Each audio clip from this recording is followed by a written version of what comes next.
Olá, sejam todos muito bem-vindos ao podcast do Investigação Criminal. Eu sou Carla Albuquerque e tenho a honra de estar aqui com essa moça linda, essa jovem, a Ju Cervoni. Seja muito bem-vinda. Obrigada. É uma grande influenciadora, ela é tiktoker, podcaster e ela, gente, gosta da mesma coisa que a gente, de investigação. Ou se gosta.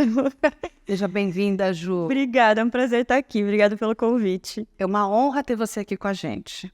Muito obrigada. Ju, deixa eu te fazer uma pergunta. Você é uma toda, adoro que a mulher é bonita. Ai, meu Deus, para, ficar sem graça.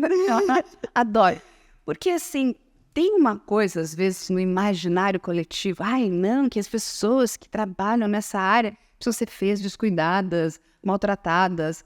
E, gente, eu tenho encontrado umas meninas muito legais, muito bonitas, muito interessantes, muito bem cuidadas, né?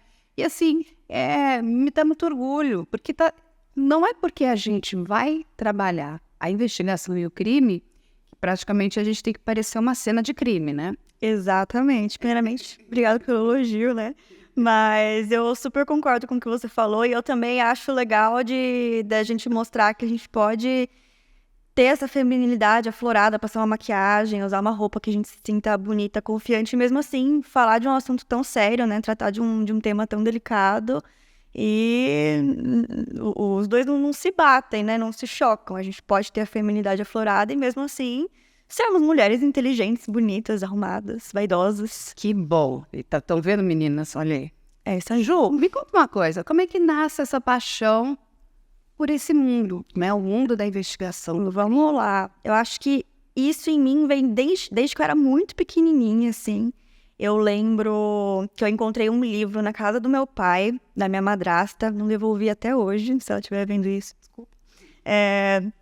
Que falava sobre serial killers e tal, e eu lembro de eu pequenininha, assim, tipo, com uns 10 anos, pegando pra ler, assim, pra ver as fotos, que eu sempre tive muita curiosidade. Ficava sempre vendo canal na televisão que passava documentário investigativo e tal. Eu lembro que na época eu ainda havia escondido do meu pai e da minha mãe, que eu ficava tipo, gente, será que eu posso assistir essas coisas? Será que eu sou muito criança pra eles? Mas eu sempre tive muita curiosidade de entender mesmo o que acontece, o que rolou ali pra chegar naquele ponto, sabe? Eu sempre gostei muito de entender e tentar descobrir o que aconteceu antes, não o ato do crime, assim, em si. Então, isso veio desde muito novinha, assim, eu tenho essas memórias, assim, de eu pequenininha assistindo isso na televisão e tal. E aí, recentemente, né, quando começou a surgir várias produções de documentários, tanto lá fora como aqui, eu vi que era um gosto mesmo, assim. E me diz uma coisa, a sua família também gosta ou isso é a Júlia? O meu pai e a esposa dele adoram também. Minha mãe tem um pouquinho de medo, mas ela tem. Ela fica assim, meio... E seu pai gosta? Meu pai gosta. Tanto que o primeiro livro que eu peguei foi lá na casa dele. Você sabe que, eu vou passar um dado para você, não sei se você sabe, que a porcentagem que assiste documentários investigativos é majoritariamente feminina. Sim. 70% são mulheres. Sim, eu já vi uns estudos sobre isso também. Isso muda quando a gente vai para programas de realidade policial, que aí tem, sabe, pega, a polícia vai pegar, que aí muda e já tem aquela coisa que agrada mais o público masculino, né, os homens. Mas quando a gente está naquela coisa da investigação, eu lembro que lá atrás a gente fez um focus group e os homens ficavam muito apavorados. Ah, é? Porque eles não cometeriam aqueles crimes e falaram assim, mas como um pai jogou uma filha da janela? Não mostra, essa criança está sendo maltratada. Então, assim, já a mulher, ela quer ver o que aconteceu para ajudar, inclusive, a desvendar o crime. Uhum. Isso aí está bem investigado mesmo? A mulher tem sempre aquela coisa, fica aquela dúvida, né? Na hora, e acha que é montar aquele quebra-cabeça. E lógico, a grande maioria, né, quando a gente fala de crimes familiares, crimes passionais, a maioria das vítimas são mulheres, sim, crianças. Então, existe também uma questão de autodefesa, né? Como é que eu aprendo com o que aconteceu com o outro para poder me defender? E de empatia também, né? A gente, às vezes, eu, por exemplo, vejo casos de meninas da minha idade, que estão na mesma fase de vida que eu, que acontece, enfim, uma fatalidade com elas, eu penso, tipo, poderia ser eu ali, sabe? É uma pessoa que se relaciona, assim, comigo. Então, acho que a gente tem um pouquinho dessa visão E também. aí, quando você, por exemplo, porque eu já perguntei isso para outras meninas jovens, né? Essas que consomem muito, né, conteúdo investigativo. Quando, enfim, você tem uma amizade que você acha que está mais estranha, você coloca todos os seus alertas, assim? Tipo assim, Eu sou bem desconfiada. Sempre, gente, toda vez eu vou sair, assim, uma pessoa que eu acabei de conhecer, eu mando lá no grupo das amigas, localização, nome, onde eu tô, que horas volto. Então você tem uma rede de apoio. Sim, sim. E você avisa, porque isso é uma coisa muito importante. Hoje, as pessoas jovens, elas acham, nada vai acontecer comigo. Eu, inclusive, já fui jovem também, passei por isso. A gente acha que saco, meu pai tá querendo me controlar. Só acontece com os outros. Não, isso vai acontecer comigo. Mas não é controle, mas é segurança. Quando a gente começa a ligar esses pontinhos, né, e ao saber usar isso a nosso favor, falou, vou avisar minha amiga onde eu tô, mando uma foto da pessoa que vai sair comigo, porque hoje as pessoas se relacionam pelo universo digital. Muitas vezes você não conhece a pessoa, você vai conhecer ela pela primeira vez. E lá ela parece que ela é muito interessante, tudo, de repente, tem a expectativa e a realidade. É verdade? Lógico. E quantos casos aí a gente não vê, né? Que você falou do mundo virtual, a pessoa conhece a pessoa online, vai conhecer pessoalmente. Vai para um lugar público, sabe? Vai para um shopping, para um bar que tenha bastante gente, avisa sua amiga, avisa sua mãe. Ju, fala isso para os homens do Tinder, que a gente tem que ir para um lugar público. Lógico, pelo amor de Deus. Eles acham que estão namorando aquela moça linda, maravilhosa, vão buscar em casa. Só que quando chega na casa da moça, não é a casa da moça, é uma quadrilha de assaltantes, né? Fala, mas eu estava falando com ela. Explica. E aí? Então, já explicar para os mais velhos. Vamos lá, né? Também uma isca aí para os homens, né? Porque eu acho que eles são um pouquinho mais, não diria desligados, mas acho que eles não têm tanta essa preocupação, né? De tipo, será que é essa pessoa que eu tô conversando mesmo e tal? E aí você pensa, o cara tá lá conversando com uma mulher online, bonita, legal. Ela fala, vem aqui pra casa, vamos ter um encontro mais reservado. Ele vai ficar super feliz, né? E aí chega lá, não tinha mulher nenhuma, era uma armadilha pra ele, já era. Então, homens também, por favor, tomem cuidado. Tomem cuidado, tem que escutem o podcast da Ju. Ela vai dar mais dicas. Eu tô colocando umas minhocas na cabeça aqui da Ju. Agora, Ju, me conta uma coisa. Como é que nasceu esse desejo de ser influenciadora? A sua rede hoje no TikTok é gigante. E o TikTok, ele é uma plataforma que ela é voltada mais para o público jovem, é isso? Sim. Então, na verdade, eu comecei lá sem querer. A gente estava no meio da pandemia e eu tinha acabado de baixar o TikTok. Nem, assim, as únicas pessoas que me seguiam era um desconhecido, assim, e minha amiga. E eu comecei a ver vários vídeos de uma trend específica sobre casos criminais. Era uma encenação, assim, bem curtinha, de uma parte muito chocante do caso, assim, muito marcante daquele caso. Você não colocava o nome, assim, da pessoa especificamente. E aí eu lembro que eu resolvi fazer um vídeo. O vídeo ficou horrível, qualidade péssima, eu nem sabia o que eu tava fazendo. Eu falei, vou postar pros meus amigos só. E aí eu acordei no dia seguinte, o vídeo tinha viralizado, assim. Acho que eu peguei 200 mil visualizações lá. Nossa, bastante. E eu vi que tinha muita gente comentando, pedindo para eu explicar o caso. E aí eu já conhecia a história, né? Então eu ia respondendo esses comentários falando o que eu já conhecia, que eu já tinha visto em documentários, em livros. E aí começou assim, eu comecei a responder comentário, um aqui, um ali. Aí a galera começava a pedir para eu explicar outros casos também. Aí eu ia pesquisar mais, que eram casos que eu não conhecia tanto. E aí quando eu vi, eu tava fazendo, assim, já tinha um monte de vídeo, já tava gostando dessa parte mais de pesquisar, fazer o roteiro, tudo direitinho, sabe? E fazer um vídeo mais arrumadinho, mais bem produzido. E aí, com o tempo, fui aprendendo e aí virou meu trabalho, assim, atualmente. Mas você deixou de fazer o que você fazia antes para se tornar uma influencer ou isso foi um caminho natural? Foi um caminho natural. Eu tava na faculdade, né? E também a gente tava em época de pandemia, então era tudo remoto. E então eu consegui conciliar, assim, no começo que ainda não era, assim, de fato, um trabalho, assim. Era mais uma coisa que eu gostava de fazer, tava curtindo, assim. Gostava muito do retorno que eu tinha das pessoas também, dos comentários, das mensagens que eu recebia. E aí, quando eu fui ver, assim, que eu tinha que escolher de fato, aí eu escolhi seguir nessa área. E como é que você lida com o público? É um público bacana, legal? Porque a gente sabe também que tem de tudo, né? Tem Sim. desde as pessoas que são incríveis e maravilhosas, mas infelizmente tem aquelas que eu não sei por que nasceram, né? São os haters, né? Ah, sempre tem. Porque no fundo tá com inveja do sucesso que você tá fazendo, então qualquer coisa que você faça, você não pode dar o cabelo não pode estar errado. Ai, não sabe o que O povo encasqueta com cada coisa, né? Você deve saber. Eu tenho sorte, assim, de ter um público bem legal, assim. Também a grande maioria do meu público é feminino, tanto no TikTok como no Instagram, em todas as minhas redes, no podcast também. Então, a gente se conectou, assim, super bem, a gente conversa muito, tem um retorno muito legal. É lógico que tem mensagem chata, comentário chato. Eu acho que isso acontece principalmente quando aquele conteúdo sai da minha bolha de seguidores, sabe? Atinge gente nova, às vezes acaba indo para um lugar meio errado ali da internet. Mas é o que você falou, eu acho que isso diz mais sobre a pessoa que tá comentando ali, a ofensa que tá perdendo o tempo dela ali, uma coisa que ela não gostou, do que sobre mim. Não sou super evoluída também, não vou falar que, nunca me estresso, tudo bem. Às vezes dá uma pontadinha, sim.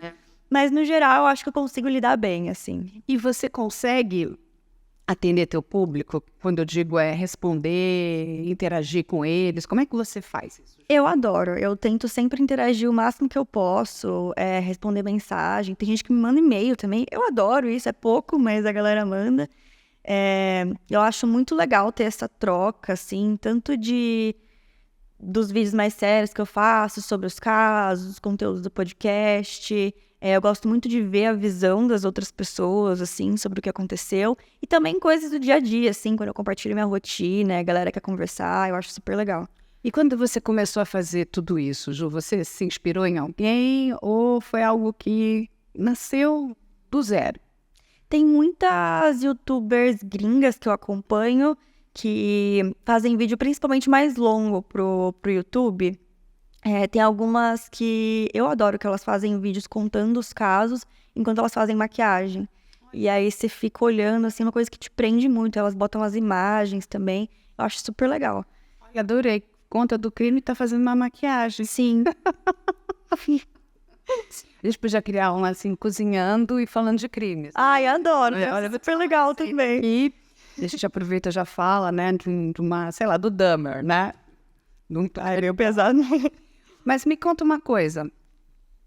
Quando você entendeu que isso se tornou algo profissional na sua vida? Porque você falou, estava na pandemia, estava estudando, fazendo faculdade, estava fazendo aquilo muito...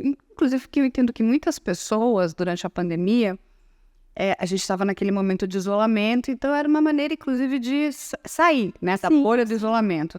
Muitas pessoas talvez não tivessem seguido esse caminho se a pandemia não tivesse existido. Então começa com uma coisa, inclusive, para fugir um pouco daquela realidade que foi horrível para todo mundo, mas acabou se tornando algo que hoje eu entendo que é profissional na sua vida. Sim. Quando foi esse divisor de águas aí para você? Eu acho que para mim tiveram 2 pontos, na verdade. O primeiro foi quando eu senti que eu precisava me organizar mais e organizar a minha rotina para fazer aquilo funcionar. Não era só mais, tô a fim de fazer um vídeo hoje, vou fazer, assim. Eu tinha que ter uma rotina de gravação, uma rotina de produção de roteiro, de edição e tudo mais.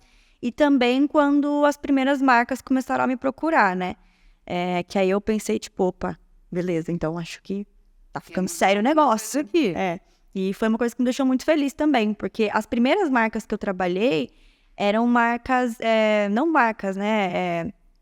Programas, assim, que eu sempre consumi, assim, desde criança. Então foi uma coisa que me deixou muito feliz e muito realizada, assim, Então os programas dessa área começaram a te procurar? Sim. Que legal, para você poder analisar o produto deles. Sim, lançamento de documentário, produção criminal e tal. Para poder falar sobre eles? Sim, e aí foi bem bacana. E me conta uma coisa, que as pessoas sempre querem saber, elas me perguntam muito sobre isso também. Você tem liberdade para falar o que você... Sim. Sim, sempre tem. Ou entende que é bom ou ruim, inclusive para criticar? Sim, sempre tem alguns pontos, né, que a gente precisa seguir. Então, sei lá, a gente quer que você fale que o programa, enfim, vai ser lançado no dia tal, que vai abordar esse aspecto, o outro. Mas eu sempre sinto que tem uma liberdade maior, até porque eu acho que é o que eles querem também, Não, né? assim, a crítica, muitas pessoas têm medo da crítica, mas a crítica, quando ela é bem feita, né, quando ela é uma crítica construtiva, ela é muito positiva. Sim. Que é completamente diferente do ódio, do hater. Ah, isso aqui é um lixo. Isso não é uma crítica, isso aí é uma pessoa odienta. Quando a pessoa fala, olha, eu acredito que faltou aqui talvez uma entrega maior desse determinado ator, ou Sim. tem algumas informações que ficaram faltando na pesquisa desse caso. Eu lembro, Ju, que eu fiz uma crítica no documentário dos Vizinhos Indesejados, até da Netflix. Uhum. Eu acho, a ideia para mim é fantástica, porque está englobando, mas eles pegaram casos muito complicados e queriam, né, em 45 minutos resolver a charada do problema. E eu lembro que tinha a história da vovozinha serial killer. Não sei se você assistiu esse episódio. Eu não assisti esse, mas eu conheço a história. E assim, eu não conhecia o caso da vovozinha serial killer, né? É uma senhora. E ela nem é... Do jeito que ela se portava, parecia uma velhinha, né? Mas ela é uma mulher de 60 anos, tá? Imagina, hoje as mulheres de 60 anos, né? São tops. E o que acontece? Ela matou várias pessoas. E ela enterrava as pessoas no fundo da casa dela, no quintal da casa dela. Só que naquelas casinhas em Sacramento, ali na Califórnia, de 2 andares, tipo uma townhouse, uma brownstone, né? E você tem uma colada na outra. Então, o cara, lógico que tem um pedacinho de jardim, né, do backyard, mas o cara que tá na outra casa consegue ver o jardim daqui. Eu falei, aí já começou estranho que ninguém viu covas sendo cavadas, né? E não é uma coisa muito discreta. Exatamente. E eram muitos corpos. Eu acho que, se não me engano, só na casa dela, no backyard da casa dela, foram encontrados 9 corpos. Caramba. E o documentário, quando ele... Enfim, porque para mim foi um erro ali de roteiro, não explica que não é ela que cava aquelas covas. Porque eu falei assim, gente, essa mulher não pode ter cavado essas covas sozinha, entendeu? Pela compreensão física dela, né? E eu fiquei com aquilo mexeu muito com a minha cabeça, né? Eu falei, não, eu tenho que entender isso. Fui procurar um professor de física, porque isso é a cara, entendeu? Quando eu preciso ir com uma coisa, me casquetou, já eu vou no inferno, né? Então, fui lá e comecei a pensar, mas quanto tempo demora para cavar uma cova? Ele olhou para minha cara e falou assim, por que você quer saber? Por que você tá querendo saber disso? Eu quero saber quanto tempo que demora, por exemplo, uma mulher, né? Dei as características físicas dela com uma pá. Quanto tempo ela... Ele ficou olhando pra minha cara, né? Tipo assim... Ele falou, mas cala aí. Eu virei pra ele e falei assim... Não, aí ele começou a fazer perguntas técnicas. Mas como é o solo? Eu falei, não entendi. Ele falou, é arenoso? É rígido? Semi-rígido? Eu falei, sei lá, no sol de casas, né? Então não tem, pelo que eu entendo, acho que não é, né? Tem areia, porque ela não tá na praia, né? Deve ser, sabe, no sol de uma casa. E falou... Vamos supor que seja semi-rígido, que é terra, que deve ter pedra, um pouco, mas não é não são pedregulhos, né? Falei, isso aí. Na minha cabeça, eu falei, sei lá, será que ela... É difícil, mas se ela tiver alguma técnica, sei lá, acho que umas 4 horas ela cava um buraco. Aí, ele falou, qual o tamanho dos corpos? Eu falei, são homens, né? Então ele falou, bom, para não ser cova rasa, ele calculou a profundidade... E ele virou e falou o seguinte, mas como é que estão os instrumentos? Eu falei, gente, mas tudo da pertinta, né? Instrumento. Aí ele falou assim, não, ele falou, a pá, ela é nova? Eu olhei pra cara dele e falei, eu vou saber, né? Ele falou, não, porque tem muita diferença se ela tá... Porque eu não sabia, a pá tem um fio como a faca. É? Ela precisa estar afiada. Vivendo e aprendendo. Se ela não tá afiada, ela vai ter mais resistência para cavar. Se ela tá afiada, você enfia e tem maneiras de você tirar. Bom, ele fez todos os cálculos para mim. No solo arenoso, rígido, semi-rígido, não sei o que, parará, e com o material novo e o material já com desgaste. Dava em média, Ju, 9 horas por cova. Eu falei, quanto? Não, uma pessoa como ela, que não tenha, enfim, tem aquela característica física, já não é uma mulher nova, não é uma mulher forte, é uma mulher, sei lá, tá com um corpo incrível, toda musculosa, né? E ele ainda me explicou mais uma coisa. Eu adoro esses detalhes, porque fazem toda a diferença. E tem coisa que a gente nem imagina também. Né? Ela tem aquela junção da madeira com a cabeça de metal. Ele me explicou o seguinte, tá vendo isso? Conforme a gente vai cavando, essa junção, ela amolece, ela fica frouxa, e aí você não consegue cavar direito. Então você precisaria ter várias pás, ou uma pessoa que conhece bastante aquele equipamento para saber prender de novo. Eu falei, gente, é lógico que não foi essa senhora que cavou 9 covas, Uma única pá. com uma única pá, e aí eu comecei a ir atrás. E eu tenho vários amigos jornalistas fora também, e aí consegui chegar, e um deles foi me levando até a jornalista que tinha feito toda a investigação nos Estados Unidos dessa senhora, dessa vovozinha serial killer. E aí que eu digo que o documentário ele pecou. Quem cavou o buraco foram ex-detentos. O que ela fazia? Como ela roubava a pensão do Social Security, que seria o nosso INSS aqui, parte ela pagava para esses detentos, porque ela já tinha sido presa para fazer o buraco para ela envenenava através de remédios esses. Na verdade, ela cuidava de pessoas que não tinham famílias, né? Então, ela queria ficar com os cheques do INSS, né, deles lá. E dessas pessoas desapareciam, ela continuava recebeu dinheiro de muita gente. Quem procurasse. E ia matando todo mundo. E aquela velhinha, quando a polícia chegou, porque ela foi denunciada por uma das mulheres que deixou na casa dela, que isso é muito comum, né? Que eles chamam da mesma maneira que você deixa as crianças em foster homes, né? Que é, por exemplo, para ficarem sendo adotadas por famílias por um determinado período de tempo, você deixa essas outras pessoas que não têm família, que estão recebendo, né, um benefício do governo. E ela abria a casa dela para pegar essas pessoas. O que ela fazia? Matava as pessoas. E uma das mulheres que deixa um desses homens começa a falar, mas cadê ele? E ela falava, não, ele foi visitar a família dele, que ele descobriu uma família lá não sei aonde. E a mulher começa a investigar e começa a receber informação de que coisas estranhas aconteceram naquela casa. Ela avisa a polícia vai lá e fala, mas essa senhora, o que ela pode fazer?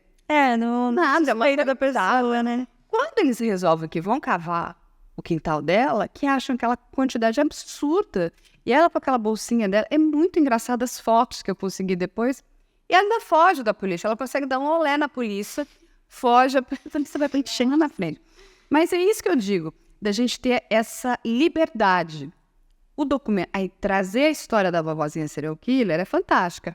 O que era a minha crítica é que faltou informação. Pra gente que gosta de investigação, você quer entender isso. Como aquela mulher cavou aquelas covas. E aí, no final, a gente fica com mais perguntas do que resposta. Exatamente. Aí, eu até falei do programa e tudo, mas fiz a minha crítica. Falei, olha, faltou isso. Talvez a pressa. E aí eu te pergunto, você tem essa liberdade também? Sim, sim. Eu acho que nenhuma produção vai ser perfeita, né? Sim. E eu acho que isso gera um debate legal também e atiça a curiosidade das pessoas para quererem assistir aquela produção. Então, por exemplo, eu lembro que acho que foi o maior caso, assim, quando saiu a série sobre o Jeffrey Dahmer na Netflix, que bombou demais. E eu lembro que tiveram vários pontos de vista diferentes sobre a série. Eu lembro que eu falei bastante sobre também, que muita gente, enfim, achou que a história foi romantizada e tudo mais. Falaram das famílias das vítimas também, que criticaram bastante. Eu acho que cada um vai entender e vai absorver a maneira que aquela história foi contada, de acordo com as vivências que ela teve. Cada um vai ter a sua opinião, a pessoa pode gostar, pode não gostar. Eu gostei da série, eu não assisti até o final, mas eu gostei bastante. Acho que eu cheguei a conversar bastante, assim, com o meu público de foi romantizado, não foi. Tinham várias cenas específicas que a galera comentava, né? Então, eu lembro de uma, se eu não me engano, foi a primeira vítima que ele fez, que mostra ele, assim, mega desesperado, assim, de o que eu vou fazer. E muita gente interpretou essa cena de uma maneira que ele se arrependeu, ou que ele fez uma coisa que ele não queria ter feito. Mas a minha visão, por exemplo, foi completamente diferente. Eu achei que a série mostrou que ele tava preocupado, não com o que ele tinha feito, mas, vamos descobrir o que as pessoas vão achar de mim, o que eu vou fazer com esse corpo agora, não no sentido de arrependimento dele ter tirado a vida de uma pessoa necessariamente. Então, acho que cada um vai ter o seu ponto de vista e eu acho que é super legal a gente conseguir ter essa liberdade pra falar disso, até pro povo ficar curioso. Eu acho que gera um negocinho, assim. Eu concordo com você. Ali teve uma liberdade poética. Uhum. Até porque é uma série muito dura de fazer. E eu assisti, não sei se você chegou a assistir, As Fitas de Confissão do Jeffrey Eu Dahmer. vi algumas. E, assim, é muito revelador, porque a gente trabalha aqui com um pool, né, de psicólogos e psiquiatras forenses. E um dos maiores problemas é que as pessoas caíram, né, numa questão de dizer que o Dahmer era psicopata. E o Dahmer era tudo menos psicopata. Ele se enquadrava em todas as caixinhas dos horrores, mas ele não é um psicopata. Até porque quando ele é preso, ele confessa, né? Ele conta tudo o que aconteceu. E na literatura, né, os psicopatas não fazem isso. Então, assim, difícil você tirar a confissão de um psicopata é quase que, sabe, você fazer um parto a fórceps, que já é a história do Ted Bundy. Uhum. Só depois que ele ganhou, assim, né, sabe, a confiança daquele agente do FBI, que ele... Mas foi um jogo de gato e rato ali durante muito tempo, de muitos anos. Aí, porque o Bundy é um psicopata clássico, assim, né, como o Gacy também, né? Mas o Dahmer não. Todo mundo... porque como ele fez coisas absurdas, né? Imagina, necrofilia, enfim, é um horror. Mas psicopata ele não é. Ele tem vários outros problemas, mas não a da psicopatia. Então foi uma... É aquela coisa, né? O público todo, ele quer... psicopata. Aí Sempre fazem essa associação, né? Serial killer é sempre psicopata. Isso e não é a verdade. Existe um percentual muito grande que é, sim, e o fator básico. O psicopata não tem empatia. Então, o psicopata ele não se arrepende, o psicopata ele não se emociona, o psicopata ele não se entrega. Até porque o que ele fez, ele não vê o outro como uma pessoa, aquele é um objeto. Você está me atrapalhando, eu vou tirar você da minha frente. Mas você está me incomodando, então tem que te matar. Isso, a sua vida não tem valor, né? Então, assim, e a história do Dahmer, e é lógico que foi muito... Não é que foi romantizada, é a liberdade poética, né? De criação, é uma série de ficção baseada na vida real. Né? E é assim, mas eu, particularmente, apesar de ser muito duro de assistir aquilo, eu achei fabulosa a série. Para mim, foi uma das coisas boas que a Netflix fez.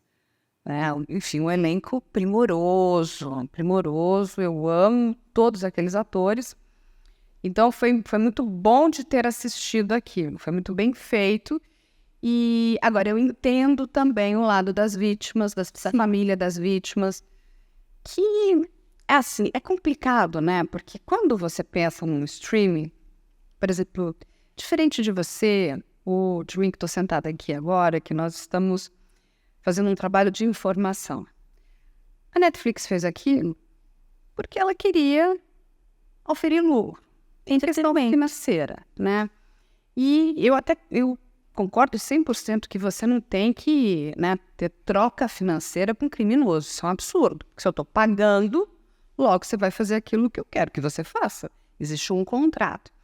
Mas aquelas famílias sofreram muito. Elas precisavam ter sido de alguma forma acolhidas, porque a gente está falando de uma empresa muito grande, de uma empresa muito poderosa, e não sei se era só dinheiro, entende? Mas era algo mais. A gente tem exposição também. Então, Ju, a gente não está falando de uma ficção, de um livro que eu tenho escrito a você. A gente está falando da vida daquelas pessoas. Relembrar aquilo são feridas muito profundas. Por isso que eu digo... Todo mundo que quer vir trabalhar nessa área precisa entender isso, né? A gente está lidando com a vida das pessoas. E independente de você ser jornalista ou não, hoje você tem uma posição que é muito importante, né? Você impacta muitas pessoas, e eu entendo que você seja uma pessoa muito responsável. o que você falar pode criar um impacto, positivo ou negativo. Você pode levar um bando de pessoas Com certeza. pro lado errado. Não tô certa? Lógico, com certeza. Eu acho que tem casos e casos, né? Eu acho que, independente da responsabilidade que você tenha, da maneira que você fala, acho que às vezes é um assunto que quem tá envolvido não vai querer relembrar, mas teve o caso, por exemplo, da série sobre a Boate Kiss, que eles fizeram em conjunto com as famílias, que foi super importante para Sim. trazer visibilidade pro caso e tudo mais.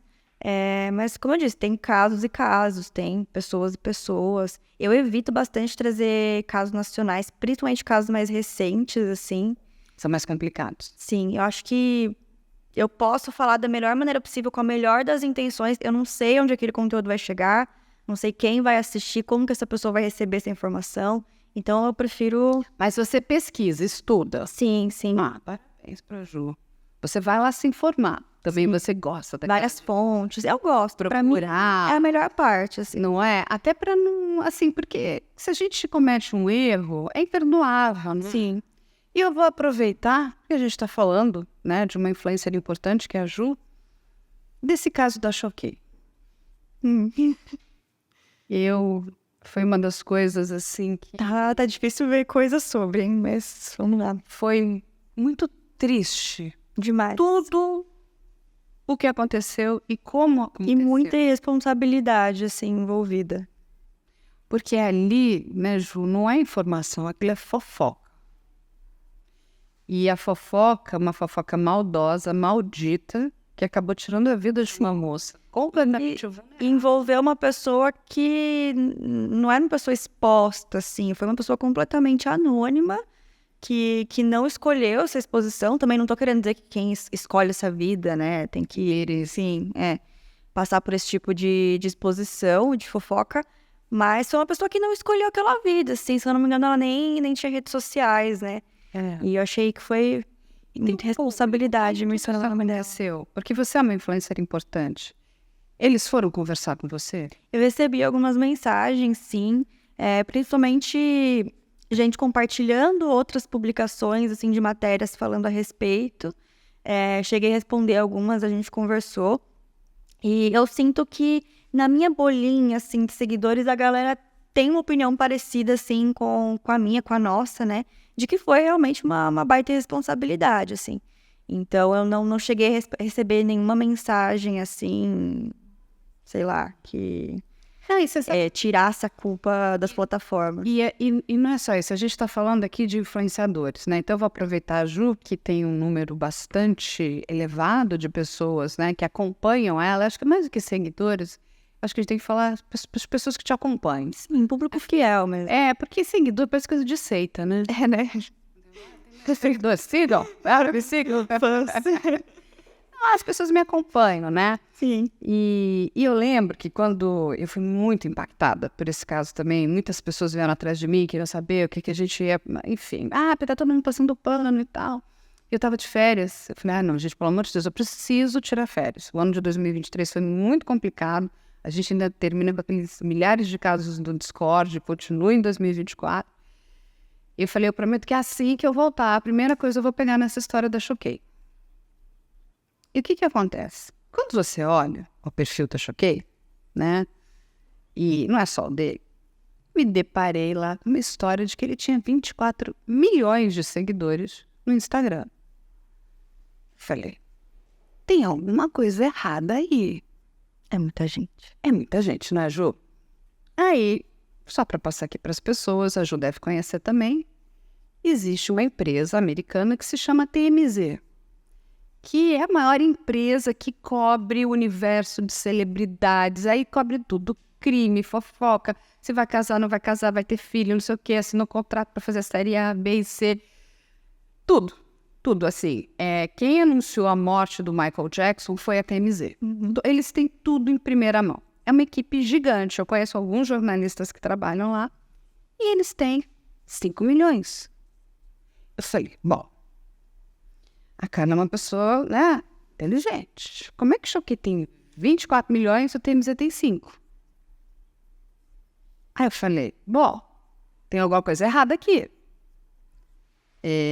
E aí teve a onda de cancelamento, porque as pessoas ficaram muito irritadas e começaram a deixar de seguir aquele perfil. Eu nunca entendi por que seguiam. Né? Por que você quer saber de fofoca? Né? Eu acho meio whatever. Qual é a relevância que aquilo tem na sua vida? Se o Whindersson Nunes está namorando a B ou você, gente, ele que seja feliz, né? A gente tem que estar preocupado com o trabalho que ele está fazendo e tal. Bom, mas aí isso caiu 4. Vem Carla de novo, Ju. Fui lá conversar com especialistas nessa área de algoritmo. E eles me explicaram das fazendas, né, digitais de venda de perfis, né? E eu já imaginava que isso acontecia, até porque todo mundo é impactado, quer comprar, que não sei o quê. Mas ele falou, não, mas não é essa compra de comprar 500 seguidores, 1.000 seguidores. É comprar 2 milhões de seguidores. Falei, quantos? Sim, 2 milhões. Você não só compra o seguidor, você compra comentário, o like, a visualização, tudo. Eu falei, gente, e quanto custa isso? Ele falou, é muito dinheiro. Eu falei, sim, mas quando você pega essas grandes empresas, aí a gente está falando de grandes marcas, que elas migraram, né, da mídia tradicional, daquela de 30 segundos, para esse universo. Não, eu preciso impactar, eu vou lançar um novo produto, que seja um produto financeiro, um novo produto de beleza. Eu quero... Eles contratam esses perfis. Sim. Só que, de fato, eles estão perdendo dinheiro. Porque não é pessoa, na verdade. Então... Essa pessoa que é de entrevista, ela falou, cara, vai lá. Todo mundo que tem mais de 100 mil seguidores no Instagram, tá? Porque as outras mídias, depois eu vou até pedir ajuda pra Ju aqui. A Carla não mexe também. Mas aqui eu tenho um pouco de paciência no Instagram. Aí eu fui lá, ele falou, vai lá e entra. E quem tem mais de 100 mil, você não consegue ver todos os seguidores, mas você consegue ver uma boa parte ali. Uhum.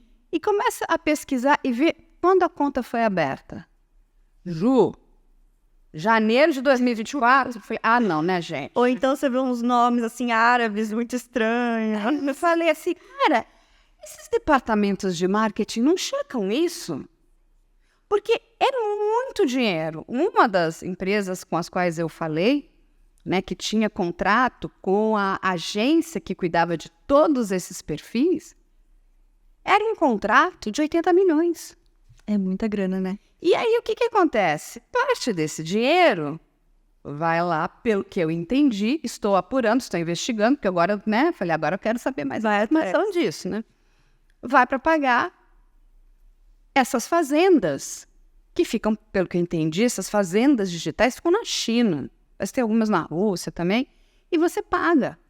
E você recebe lá 2 milhões, 3 milhões. Porque eu falei, gente, é só olhar aqui, ó, TMZ, tá? TMZ. E ali você, nitidamente, você olha que aquilo é orgânico pela quantidade de visualizações.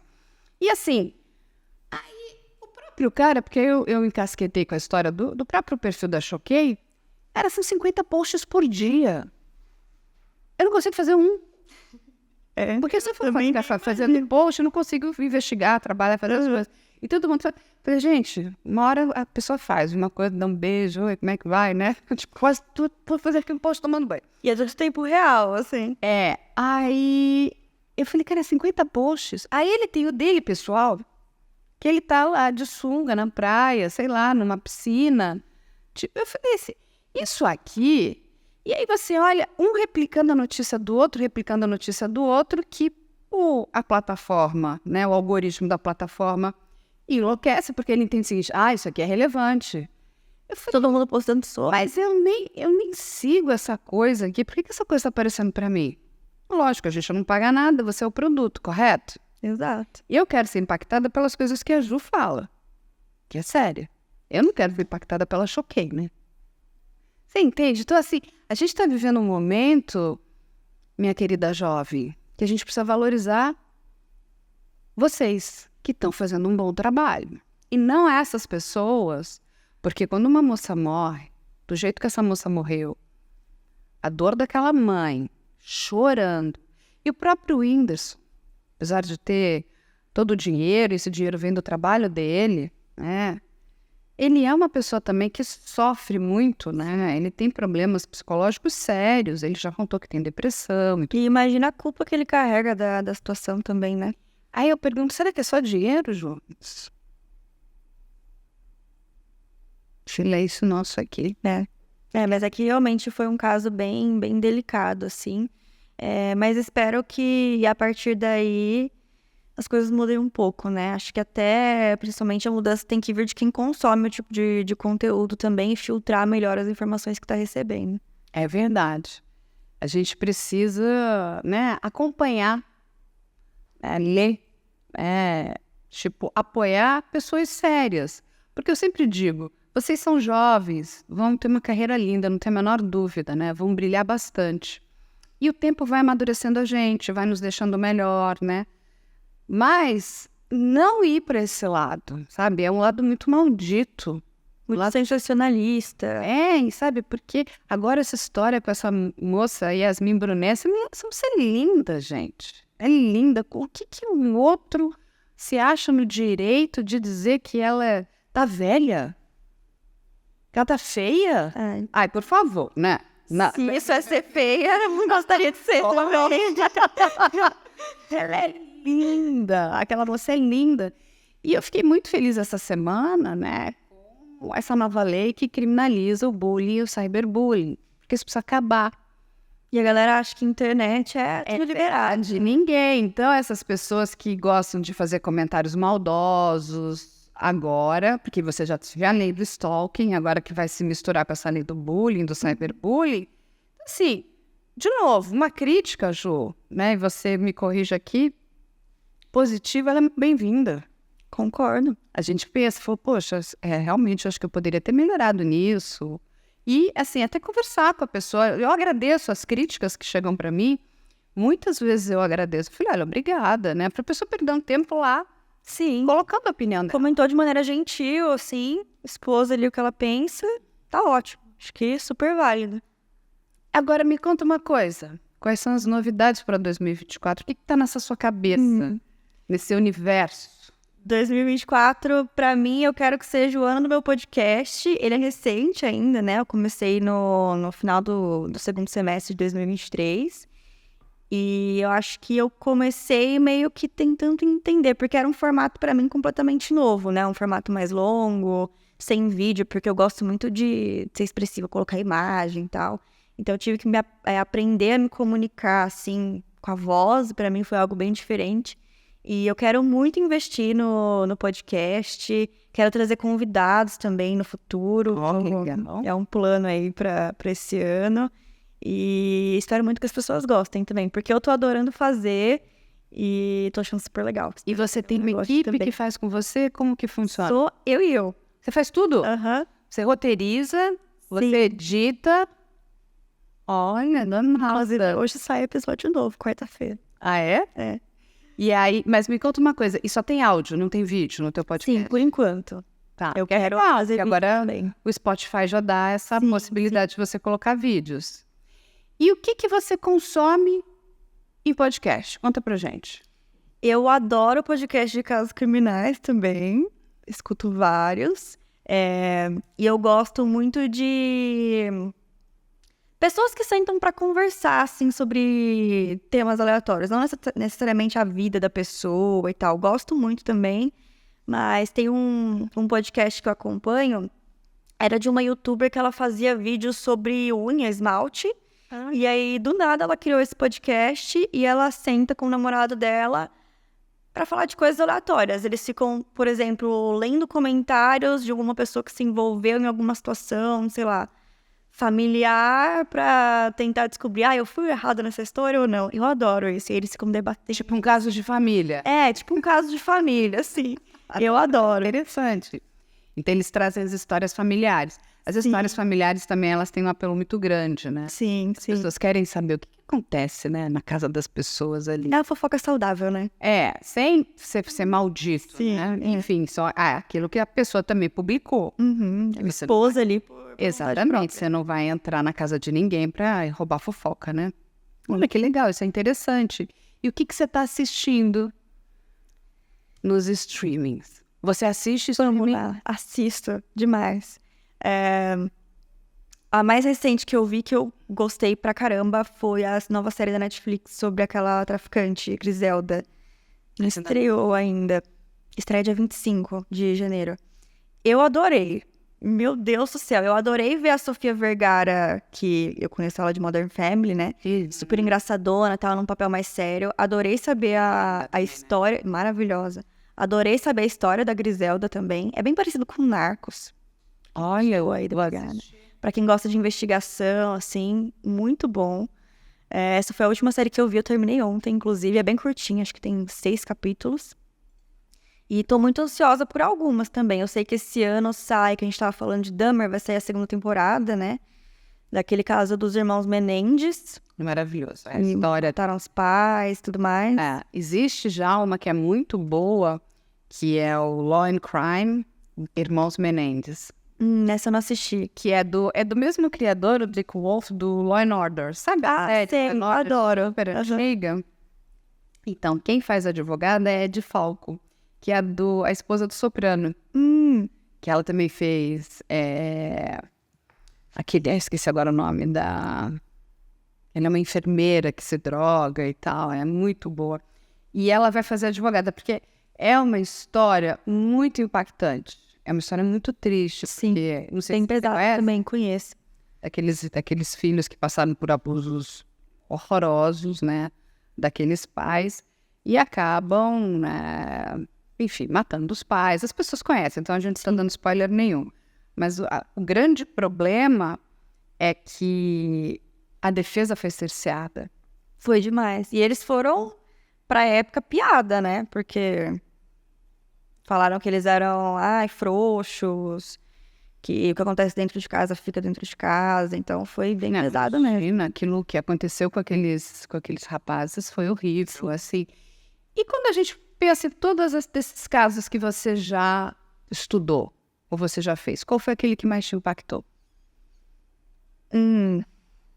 Olha, tem 2 que foram 2 situações assim que eu fiquei realmente mal, assim. O primeiro foi o caso daqueles recente, daqueles 4 estudantes que foram assassinados em Idaho. Foi uma época, assim, eu acho que até de cobrança minha, né? Porque eu ficava o tempo inteiro querendo ver atualização pra fazer post e tudo mais. E aí eu me cobrava muito de ver coisas. E eu comecei a ficar muito nervosa, porque eram 4 jovens, estavam na faculdade, era uma situação parecida com a minha. E aí eu lembro, isso nunca tinha acontecido comigo antes. Eu lembro que um dia eu passei o dia inteiro fazendo um roteiro para um vídeo sobre isso, falando tudo que sabia, assim, das investigações até aquele momento. E eu fiquei o dia inteiro vendo aquilo, e vendo foto e vídeo, e na época ainda não tinham encontrado o suspeito, né? E aí eu lembro que eu acordei, assim, umas 2h30 da manhã, eu tava suando frio. E aí eu acordei, eu fui checar todas as portas e janelas. Eu moro em apartamento, tá? No 17º andar. Eu tranquei a sacada, que eu falei, vai que alguém entra pela sacada. Porque eu só pensava que eles estavam ali em casa, né, dormindo, que é a situação que você acha que você vai estar mais seguro. E, enfim, aconteceu o que aconteceu. E eu fiquei muito mal, assim, muito abalada mesmo. E o outro foi o caso da Boate Kiss. Eu vi as 2 séries, né, que saíram. Tiveram uma da Netflix, outra da Globoplay. E, nossa, acabou comigo, assim. Foi uma coisa que me deixou bem, bem mal. A Boate Kiss é um absurdo. Até hoje, aquelas pessoas, né, aquelas famílias não terem um fechamento. E cada hora vem uma questão, né? Enfim, aquilo é muito triste. Mas deixa eu te fazer uma pergunta, já que você falou do crime de Idaho, você acredita que ele é culpado? Eu acho que sim, porque eu acho que tem muita coisa que não tem como ele explicar. Ele diz que não, né? Ele se declara inocente, tá confiante que não vai dar nada. Mas eu vi que tinha o DNA na capa da faca, né? Que eu não sei qual é o nome. O que acontece? A bainha da faca, porque nunca acharam a arma do crime, né? O que acharam foi a bainha da faca embaixo do corpo de uma das vítimas. E nessa bainha teria uma digital dele, o DNA dele. Só que a questão toda é, a bainha da faca mata alguém? Não. Ele pode ter ido numa loja, ter pego naquela bainha. Será que não tem outras? Então, mas você sabe E a localização de celular? Então, só que a lei diz o seguinte, e ele tá com um dos melhores advogados, porque é o mesmo advogado do O.J. Simpson. Não sabia. O cara é fera. Ele diz o seguinte: quando você está na frente do conselho de sentença, você só precisa plantar dúvida.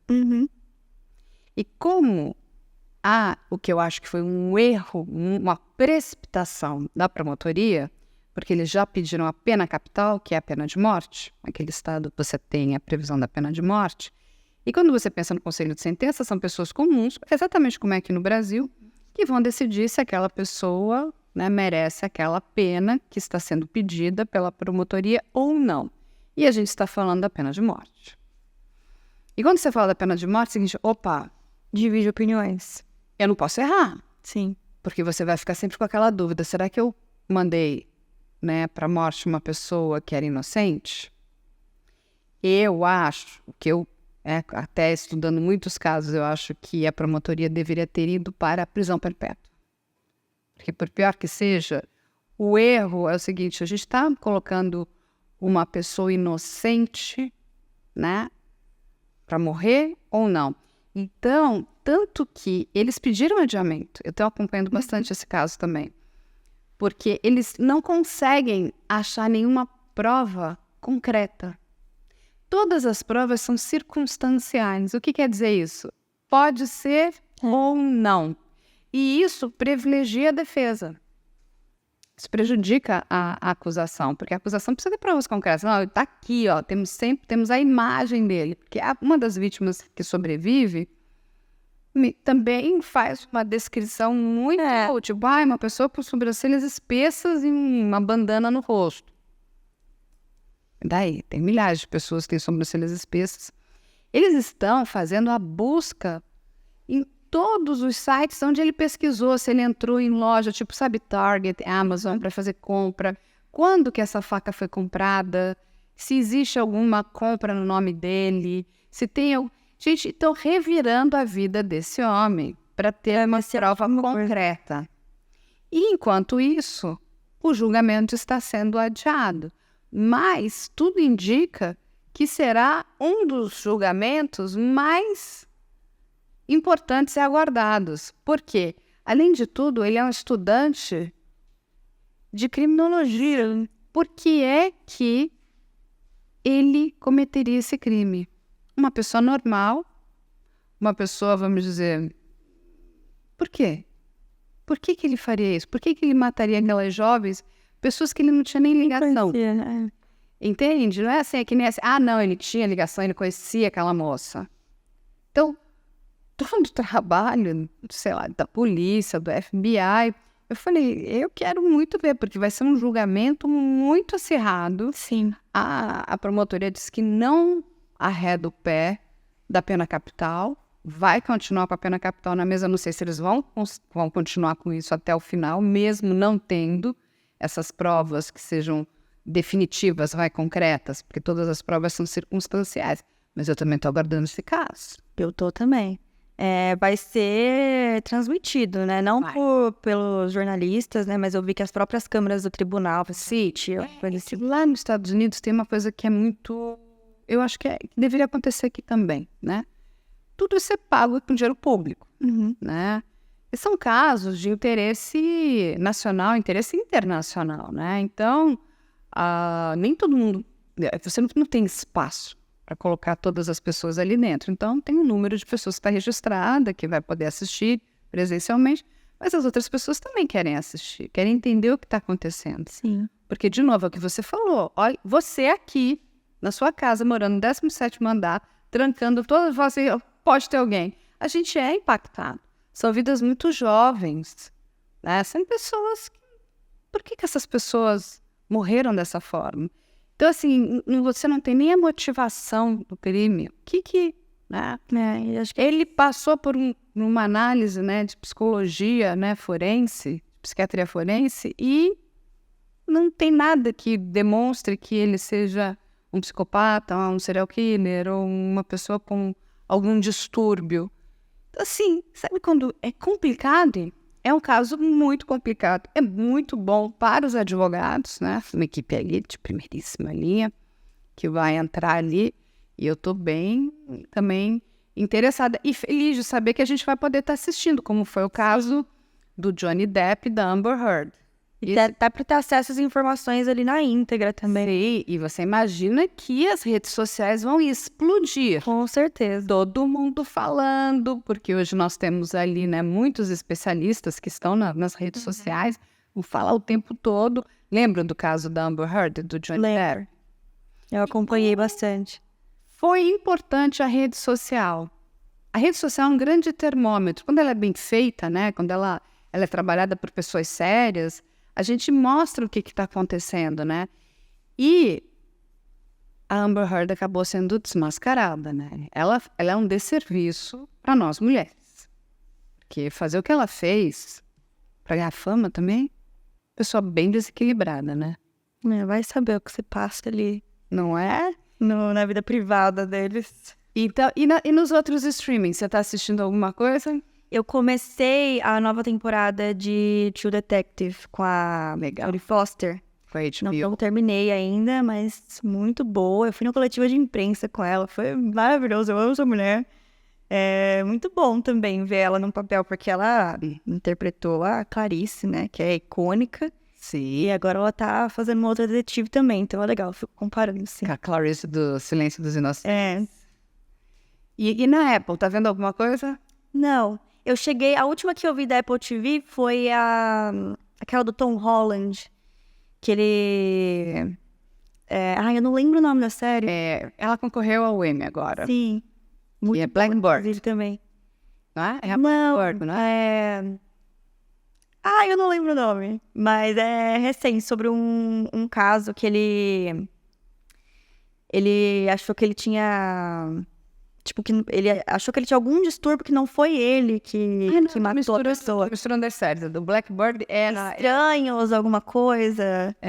Eu sei qual é.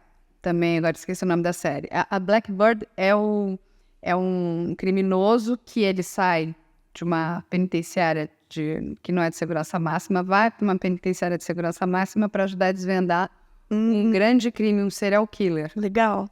E o ator que faz o criminoso, o serial killer, ele ganhou o Emmy.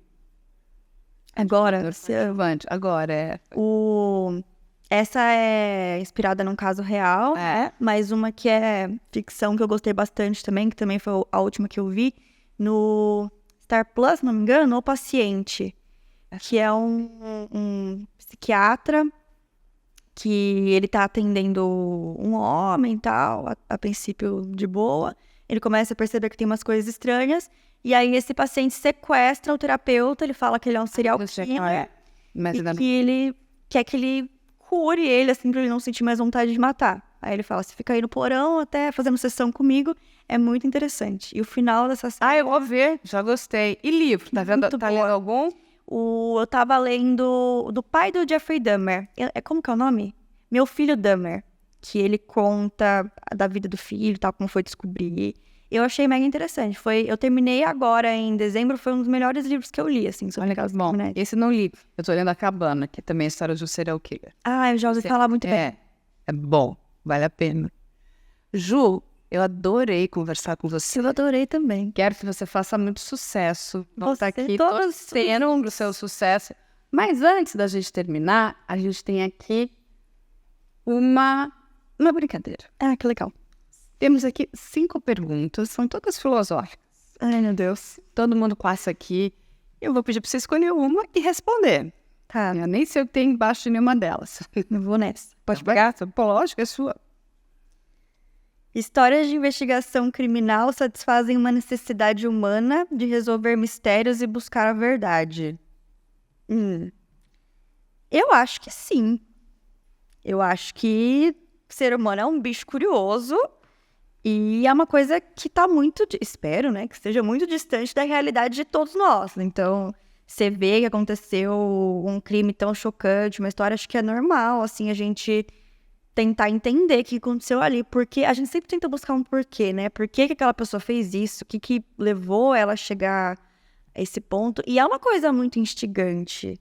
E eu acho que tem muita gente que manda mensagem, assim, em tom de brincadeira, lógico, mas falando, eu adoro, eu escuto seu podcast, seus vídeos pra dormir, será que eu sou louca? Eu falo, não, eu você não também é louca, isso é muito normal. Que é da natureza do ser humano, a gente querer entender o que tá acontecendo. As pessoas falam, tô com insônia, então vou ver uma investigação criminal. Eu falei, nossa, Vai melhorar, então. Ai, meu Deus do céu.